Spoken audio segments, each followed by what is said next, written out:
Velkommen til Tarot på Dansk med John V. I den her video der vil jeg gerne tale om vigtigheden i at stille det rigtige spørgsmål og på det rigtige tidspunkt. Men først, fik du set fodboldkampen i aftes? Jeg lavede en video, hvor jeg prøvede at høre, hvem der vandt kampen. Irland-Danmark. Jeg trak 2 kort for Irland, og jeg trak 2 kort for Danmark. Og mit bud var, at Danmark vandt kampen. Se videoen. Det her det er en evaluering af den video. Og jeg troede faktisk, at Danmark ville vinde kampen. Det gjorde vi ikke. Kampen endte 1-1. Men Danmark gik videre til EM. De går videre til EM. De har point nok nu. Det er helt sikkert. Det gør Irland ikke. Det er også helt sikkert. Og jeg tror, det er det, kortene har vist. Mit bud var ellers måske en stor sejr til Danmark, at vi holdt målet rent. Det gjorde vi så heller ikke. Det blev 1-1. Mit bud var, at det blev mere end 0-1 sejr til Danmark over i Irland.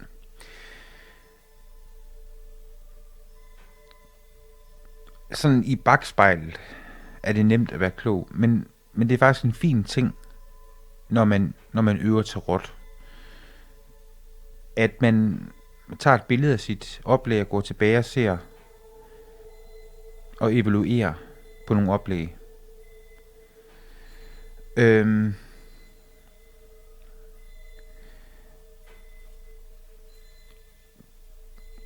Danmark sluttede kampen som sejrsherre. Og det synes jeg er meget tydeligt. Og jeg troede, det var fordi vi vandt kampen. Det var det så ikke. Men det var fordi vi gik videre til EM. Min analyse var, at på grund af sværene her, og også de svær, de 2 kort her, plus hvordan de vender og hvordan de ligger, at Irland, de vil komme ind med en taktik på banen. Altså den plan, de havde til at starte med og under kampen, den holdt ikke. Altså den kom ikke til at holde. Og de vil blive rigtig kede af det. Og det synes jeg også egentlig var fint tolket. Men det her med, at vi holdt målet rent, det passede ikke. Det er jo også bare et bud. Det er jo svært at sige, især med sådan nogle alternative oplæg, som for eksempel en fodboldkamp. Men jeg havde jo heller ikke spurgt efter målscoren. Men det er jo nemt at sige nu, alt det. Men det leder mig også ind på det næste, det her med det rigtige spørgsmål. Mit spørgsmål var nemlig, hvem vinder kampen? Og var min tolkning af det rigtigt? Nej, det var den jo egentlig ikke, for jeg sagde, at Danmark vandt kampen, og det gjorde vi jo ikke. Vi spillede jo faktisk uafgjort. Det blev 1-1. Men Danmark gik videre alligevel. Så egentlig et eller andet sted vandt vi jo kampen. Ja. Det var min korte evaluering af det. Måske det er tilfældigt. Det kan også være. Det kan også være, at min analyse er helt forkert. Men jeg mener faktisk,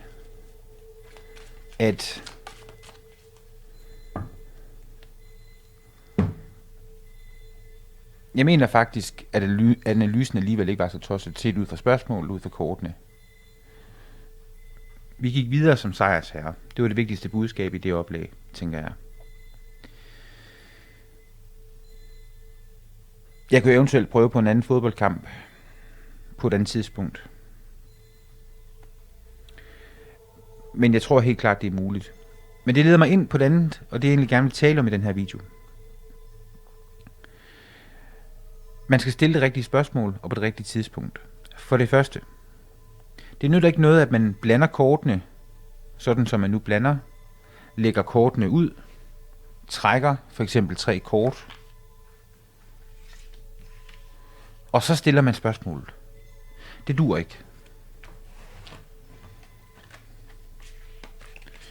Man er nødt til at for eksempel lægge kortene, eller sidde med kortene, et eller andet.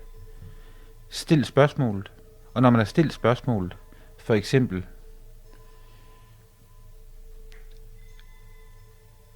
det kunne være, består jeg eksamen på mandag? Når det er klart, og hvis der er en spørger, så kan spørgeren måske sidde med kortene. Jeg plejer altid at blande kortene først, og jeg har også en video om, hvordan jeg blander kortene. Og når jeg har blandet kortene, altså det her gør jeg 3 gange, hvor jeg vender den midterste bunke. Blander. Det var 1 gang. Og så er det sådan lidt tilfældigt, hvor mange gange jeg gør lige det her. Og så gør jeg det her igen. Det var så 2 gange. Og det gør jeg 3 gange i alt. Når jeg er færdig med det, så plejer jeg, hvis spørgeren har lyst, at række kortene til spørgeren. Og så kan spørgeren eventuelt også blande kortene. Som så rækker mig kortene igen, og så lægger jeg dem ud. Og her er spørgsmålet allerede stillet. Så når spørgeren er klar til at trække, så ved man, hvad spørgsmålet er. Det kan ikke nytte noget, man vender med at stille spørgsmål, efter man har blandet, og efter man har lagt en kortrække, og efter måske ovenikøbet, efter man har trukket os. Det duer ikke. Der er også noget med det rigtige spørgsmål. Hvad er det rigtige spørgsmål? Hvis man nu har en forretning, for eksempel.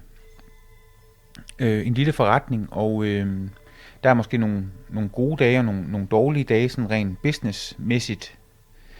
Hvis man nu spørger, bliver det en god dag i morgen i forretningen? Så får man et svar derpå. Men hvad er det egentlig, man mener? Jeg mener, man skal være mere konkret. Hvis man mener, det er businessmæssigt, så skal man spørge ind til det.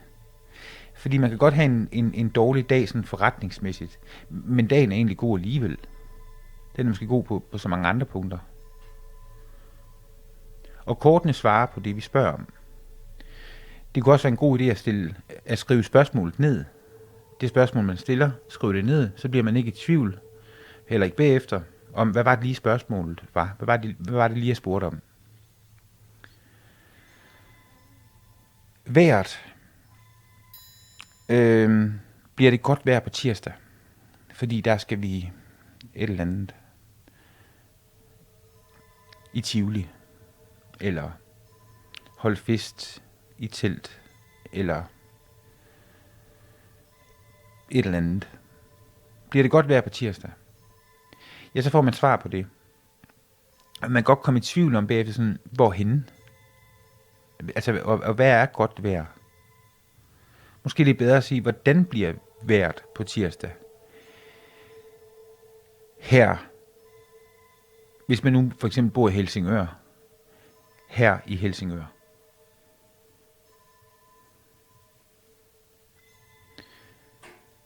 Fordi, lad os nu sige, at tårnen kommer frem, som et af kortene. Det kan være, man lægger 3 kort for hvert på tirsdag, og tårnen er et af kortene. Er det tordenvejr?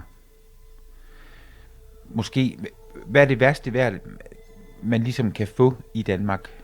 Det kan selvfølgelig godt være voldsomt. Men hvis man nu bor, for eksempel i USA, så kan vejret blive meget mere voldsomt. Så alt er relativt, og vær specifik omkring spørgsmål. Vær præcis, skriv det ned. Stil spørgsmålet, inden der blandes, og inden man trækker, selvfølgelig.